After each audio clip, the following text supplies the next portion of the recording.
আসসালামু আলাইকুম। কেমন আছেন আপু এবং ভাইয়ারা? আমি তো আলহামদুলিল্লাহ অনেক ভালো আছি। আজকে তো পহেলা মে, শ্রমিক দিবস। তাই আজকে তো সমস্ত কিছু বন্ধ। তো তানজিনারও বন্ধ। একদিন বন্ধ পাওয়াতে ভালোই লাগতাছে। সবাই একসাথে আজকে নাস্তা করতে বসলাম। আর খুব গরম পড়ছে। এত 42 ডিগ্রি গরম। আর রান্নাঘরে তো মনে হয় 50 ডিগ্রি গরম। নাস্তা বানায় খাওয়াটা আসলে খুব কঠিন হয়ে গেছে গা এই এই সিচুয়েশনে আর কি, যে গরমটা। যাই হোক, এই ফাড়টাও খুব গরম। তো আজকে তো খুব সাহস করে তাফসিরকে পাঠাইছি নিচে, যা তাফসির যাও আর নিচে যা নাস্তা নিয়ে আসো আমাদের জন্য, ভাজি পারোটা নিয়ে আসো, আর আমি চা বসাই। আর আজকে তো তানজিনা নাস্তা খাওয়াইতেছে বন্ধের দিন। তো তো বন্ধের দিনে আবার তানজিনা মাঝে মাঝে বাজারের টাকা দেয়, তারপর নাস্তা খাওয়ার জন্য টাকা দেয়, অনেক সময় আবার বিকালের নাস্তার জন্য আবার টাকা দেয়। এই আর কি। তো আজকে দুই ভাই বোনে মিলাই ওদের পকেট থেকে খাইতাছি, কারণ তাফসির আইনা দিতে কষ্ট করে, আর তানজিনা টাকা দিছে। আর এদিকে প্রাণের স্বামী তো অস্থির হয়ে গেছে গা। আম, ঘুমের থেকে উইটাই দেখে যে তার ছেলে নাই। ওরে কই পাঠাইছে, ওই কোথায় গেছে কোথায় গেছে, আসতেছে না কেন, আসে না কেন, একদম ব্যস্ত হয়ে গেছে গা। তো তানজিনার আমি বলতাছি যে তুমি এত টেনশন করতেছো কেন? আম, সবসময় কি তুমি আনবা? ও তো মাশাল্লাহ বড় হয়েছে, এখন ওরে পাঠাইতে হবে না মাঝে মধ্যে? মাঝে মধ্যে না পাঠাইলে সাহস হবে? আর ছেলে মানুষ, নিচে যেতে হবে, বাজার সদাই করতে হবে, হ্যাঁ, হোটেল রেস্টুরেন্ট রেস্তোরাঁয় যায় আনতে হবে, এটাই স্বাভাবিক বিষয়। তো এটাই মানে ওর বাবারে তানজিনা বুঝাইলো যে টুকটাক এখন চেষ্টা করবা ওর একটু এদিক সেদিক নিচে পাঠাইতে, দেখবা পারে কিনা, সাহস আছে কিনা, এই আর কি। যাই হোক, তো তোমার মনে করো যে মাশাআল্লাহ আলহামদুলিল্লাহ শুক্রিয়া আল্লাহর কাছে, আহ, নাস্তা বানাইতে হয় নাই, কিনা খাইলাম নাস্তা।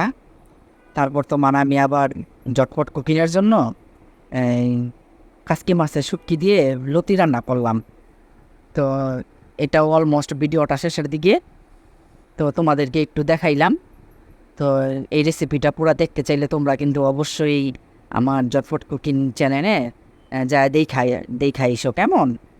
অনেকেরই তো ভিডিও দেখো, অনেকেরই তো তোমার মনে করো যে বড় বড় ইউটিউবার বানাইলা, তাই না?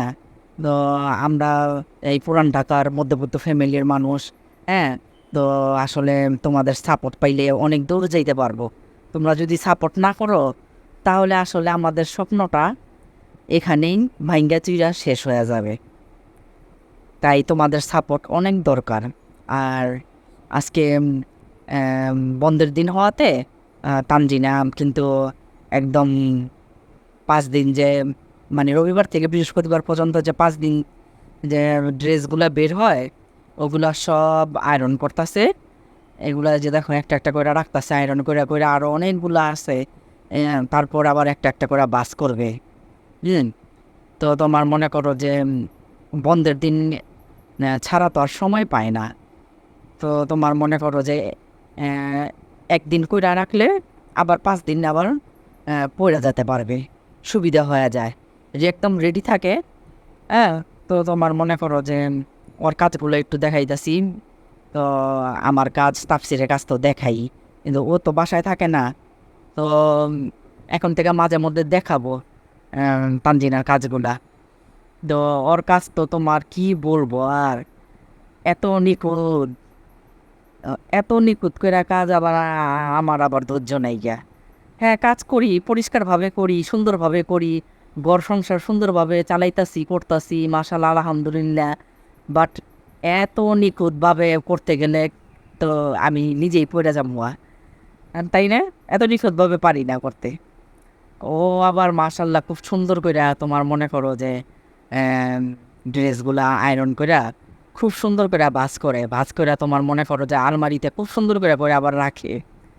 আর ও না এই 5 দিন যে বের হয় সপ্তাহে, ওর আলমারির যে থাকটা থাকে গুছানো থাকে, এলোমেলো হয় না যে এলোমেলো করে উল্টা পাল্টা টান দিল বের করলো। হ্যাঁ, আর উল্টা পাল্টা হবেই বা কেন, তোমরা একটু লক্ষ্য করো। ও প্রথম দেখো ড্রেসটা বাস করলো, হ্যাঁ, ড্রেসটা বাস করার পর সেলোয়ারটা বাস কইরা তারপর ওড়না এটার ভিতরে দিয়ে একটা ফোল্ড করে ফেলায় সুন্দর করে। আর এই বাসটাই তোমাদেরকে দেখাই। হ্যাঁ, যারা আমার পুরানো ভিউয়ার্স আপুরা আছো তারা জানো তানজিনা এইভাবেই বাস করে, ও সুন্দর করে বাস করে। আর এই যে দেখো নিয়ে আসলো এগুলা, এখন তোমার রাইখা দেওয়ার পালা। তো তোমার মনে করো যে খুব গুছায় কাজ করে মেয়েটা আমার। আর ছোটোবেলার থেকেই গুছানো। আমার ফ্যামিলির মানুষ, শ্বশুরবাড়ির মানুষ জানে, মার বাড়ির মানুষ ও শ্বশুরবাড়ির মানুষও জানে যে তানজিনা নার্সারিতে যখন পড়ে তখন থেকেই সে গুছানো। ওই যে গুছানো সিস্টেমটা ধইরা ফেলাইছে। তোমার এই যে দেখো মাশাল্লাহ কত সুন্দর করে গুছায় গাছায় রাখে। আর এই যে দেখো ওই সিস্টেমটা তোমার ধইরা রাখছে এখনও। এখন আর এলোমেলো করে চলতে পারে না, অভ্যাস হয়ে গেছে গা তাই। আর এই যে কালকে কিন্তু ওর কিন্তু আবার রাত হলে কিন্তু আবার অফিস, আবার কেন আবার এইটার ভিতরে ঢুকাইতেছে আমি কিছু বুঝলাম না। তো আমি বলতেছি যে কষ্ট করতেছো কেন, তোমার সকালেই তো এটা লাগবে, এটা তো কষ্ট করে ঢুকার তোমার কি আছে। কি যে একটা দুষ্টু হাসি দিল না মেয়েটা, হাসিটা তোমাদেরকে দেখাইতে পারলে বুঝতা। যাই হোক, তো এগুলা রাখতে যায় আবার আরেকটা ড্রেস, এগুলা ইনটেক ঈদের ড্রেস, অনেকগুলা ড্রেস বানাইছে না, পরে নাই অনেকগুলা। তো বলতেছে যে আম্মু এই ড্রেসটা কি আমি কালকে পরে যাব? আমি বলি না, কালকে বৃহস্পতিবার, কালকে কেন তুমি পরবা? কালকে না, যে কোনো একদিন, রবিবার সোমবার যে কোনো একদিন পরবা। বৃহস্পতিবারে একদম সিল্কের মধ্যে জর্জেটের মধ্যে কিছু একটা পইরা যাবো গা। তো এগুলা ধুইতে খাটনি হয় না, একটু সাবানের গুঁড়া দিলেই পরিষ্কার হয়ে যায়। আর এগুলা তো, এইসব ড্রেসগুলা তো তোমার মনে করো যে পরলেই তোমার মার দিতে হয়, আর মার আলাদা জামা কাপড় আয়রন করতে হয়, খুব কষ্ট ঝামেলা, তাই না? তারপর ওর কাজের জন্য বসে রয়েছি, রান্না হয়ে গেছে গা কখন। আবার এদিকে পানিও টাইম মতন ছাড়ে। আজকাল কি হইতাছে, 10 দিন হবে মনে হয় পানির ডিস্টার্ব। ডাল ছিল আগের, লেবু কেটে নিলাম। আর জটপট কুকিংয়ের জন্য যে লতিটা রান্না করলাম না কাচকি মাছের শুটকি দিয়ে, তো তানজিনারে দিতাছি, তাফসিরকে দিতাছি, তাফসিরও একটু খাইতাছে, খায় না কোনো দিন। তো আজকে বললাম যে খাও, লতি তো আমাদের শরীরের জন্য অনেক উপকার, আমাদের দ্রুত রক্ত বাড়ে কচু লতি, তাই না? তারপর কলিজা, এই খাবারগুলো দ্রুত শরীরে রক্ত বাড়ে। তো এই কথা শোনার পরে বললে যে আচ্ছা ঠিক আছে, ফার্স্ট টাইম খাবো তো অল্প করে দাও। তো ওর অল্প করে দিলাম। আমি আর তানজিনা বেশ অনেকখানি নিছি, কারণ তানজিনা আমার, তারপরে ওর বাবাও খায়, খায় খায় না তা না, খায়। আমাদের তিনজনের আবার এগুলা খুব পছন্দের খাবার। আর তোমার মনে করো যে লতি অনেকে ঝামেলা মনে করে যে বাঁচতে অনেক দেরি হয়। আসলে তোমার মনে করো যে সিস্টেমভাবে কাজ করলে আসলে কিছুই সময় লাগে না। আমার তো মনে করো 4 জনের সংসারের মানুষ আমরা, 1/2 কেজি লতি আনি, বসলেই তোমার মনে করো যে 15 মিনিটের মধ্যে বাছা হয়ে যায়, বেশি সময় লাগে না, ঝামেলাও লাগে না। হ্যাঁ, যাদের 8-9 জন ফ্যামিলির মানুষ, ওদের তো ওই ক্ষেত্রে তোমার 1 কেজি 1.5 কেজি লতি লাগে, তাই না? তো ওই সব লতি আবার বাঁচতে, আবার এতগুলো লতি আবার বাঁচতে আবার কিন্তু সত্যি টাইম লাগবে, কিন্তু আমার টাইম লাগে না। আমি সুন্দর করে তোমার মনে করো যে ছুরি দিয়া সুন্দর করে বসে বসে ফ্যানের বাতাসে আজকে একটা একটা করে বাইছা নিছি। আর গরম তো, এগুলা বাঁচতে রান্নাঘরে আমি নিজে গোসল হয়ে যাবো গা, ওই কারণে আমি কি করছি, ঘরে বসে বসে খাতির জমা লতিগুলো একটা একটা করে ছুরি দিয়ে সুন্দর করে কি বলে এচর দিয়া দিয়া সুন্দর করে আঁশগুলা ফালাইয়া, তারপর তোমার একটা কাপড় দিয়া সুন্দর টান দিয়া দিয়ে পরিষ্কার হয়ে যায়। যাই হোক, তারপর তোমার মনে করো যে এই যে দেখো তোমাদেরকে দেখাই, বিকালে 5টার দিকে প্রাণের স্বামী চা রান্না করছে, আবার একটু রেখে দিছে, আবার পরে খাবে, চিন্তা করো।